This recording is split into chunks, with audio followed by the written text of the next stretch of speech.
செருப்பால் அடிப்பேன்டா. செருப்பால் அடிப்பியா? எங்க உன் காலில ஷூ தானே போட்டுருக்க, எப்படி செருப்பால் அடிப்ப? ஏன் என்கிட்ட இல்லன்னா முதலாளி செருப்பா கேட்டு வாங்கி அடிப்பேன்டா. என்கிட்ட கேட்காம செருப்ப குடுத்துருவானா அவன்? அப்படி கொடுத்தா அவன் செருப்ப கழட்டி அவனையும் அடிப்பண்டா. உன்கிட்ட கேட்டுத்தான் இவன் செருப்பா கொடுப்பான்னா இந்த ஸ்பாட்லயே இவனை கொலை பண்ணுவான்டா. ஆனா இருந்தாலும் நான் கேட்டா செருப்பா கொடுப்பாரா அண்ணன். அண்ணன் செருப்பா கொடுங்கண்ணா, அண்ணன் செருப்பா கொடுத்துருங்கண்ணா, அண்ணன் கொடுங்கண்ணா. டேய் பாத்தியாடா, எனக்கு மட்டும் அண்ணன் செருப்பா கொடுத்துட்டார்ல, இப்ப என்ன செய்வ? ஏண்டா என்ன அடிக்கிறதுக்கு செருப்ப கொடுக்குறே? ஐயோ நான் குடுக்கலடா. அப்ப நானா வாடா செருப்பு எடுத்தேன்? இல்ல நானா தான் குடுத்தேன்.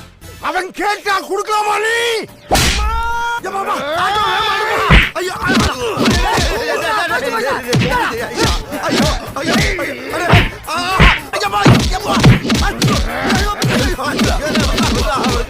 மாப்பிள இங்க வச்சு அடிச்சா பத்தாதா, நம்ம பெட்டில வச்சு அடிக்கணும்டா.